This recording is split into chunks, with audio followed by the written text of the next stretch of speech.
When I was 22, I worked overnight shifts as a security guard at a warehouse.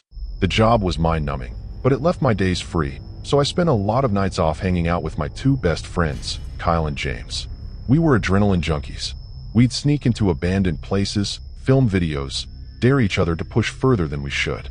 It wasn't about ghosts, really. It was about the thrill of breaking rules.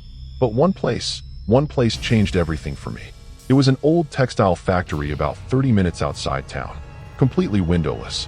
A huge block of decaying brick, just sitting there like a tomb.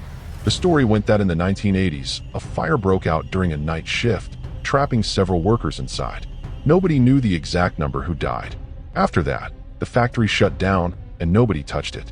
Most abandoned buildings eventually get covered in graffiti or become party spots for kids. Not this one. Nobody ever stayed long enough. People said it gave them headaches, said they felt sick the second they walked in. Naturally, that made us want to see it even more. One Saturday night, around 11:30, we drove out there with flashlights and headlamps. The place loomed out of the darkness like a solid block of shadow. No lights, no broken windows to peek through, just massive steel doors chained shut. James had bolt cutters. He always came prepared. Within minutes, we slipped inside. The air hit me first. Thick, heavy, the kind of air that feels like it hasn't moved in decades. It smelled like ash and rust, with an undercurrent of something rotten. The interior was pitch black.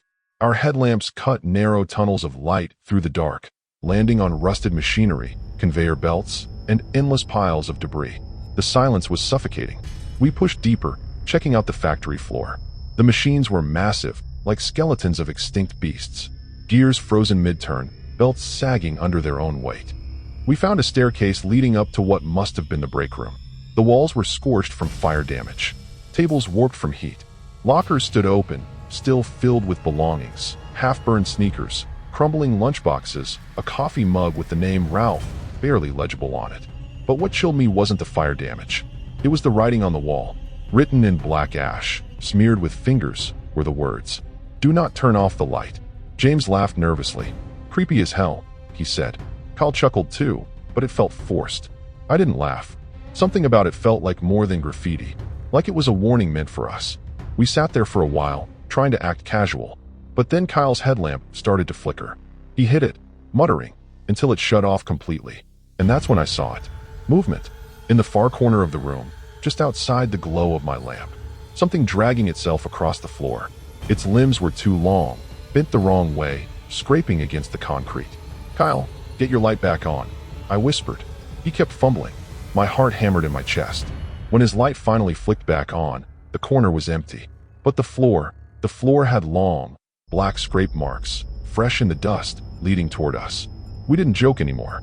We headed back down to the main floor, but as soon as we stepped out, the silence wasn't empty anymore.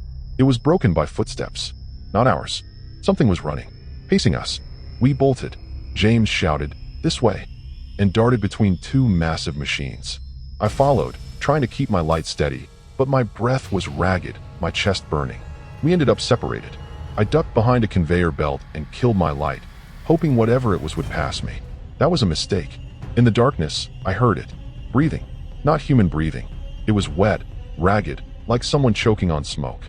I covered my mouth, holding my breath. My ears rang from the silence. Then, right in front of me, something whispered. Low, guttural, almost like it was speaking through water. "You shouldn't be here." The voice was inches from my face. I panicked and flicked my headlamp back on. The light hit nothing. Just rusted steel and empty floor. I sprinted back toward the break room, calling out for James and Kyle. That's when I heard James scream. It came from the far side of the factory. A sharp, raw scream that cut off mid-breath. Then silence. Kyle and I finally found each other, both pale and shaking. We yelled James's name until our throats hurt, but there was no answer. We searched until we couldn't take it anymore. Then we ran outside. We called the cops, told them our friend went missing inside. When the police searched the factory, they found James's phone. It was still recording. The video showed him running through the dark, breathing hard. Then it turned chaotic. The phone swung wildly, glimpsing shadows moving unnaturally fast. James screamed, and the phone clattered to the floor. For 30 seconds after, the video recorded only darkness and a sound. A dragging sound. Something heavy scraping across the floor, getting closer to the phone. Until finally, the recording cut out. They never found James. Not a body, not a trace. Just that recording. Kyle refuses to talk about it now. I barely can. But here's the thing. Sometimes, when I'm alone at night, I'll hear that same dragging sound. Faint, coming from the hallway outside my bedroom. And I wonder if maybe James isn't gone. Maybe he's still in the dark somewhere, crawling, waiting for us to turn off the light.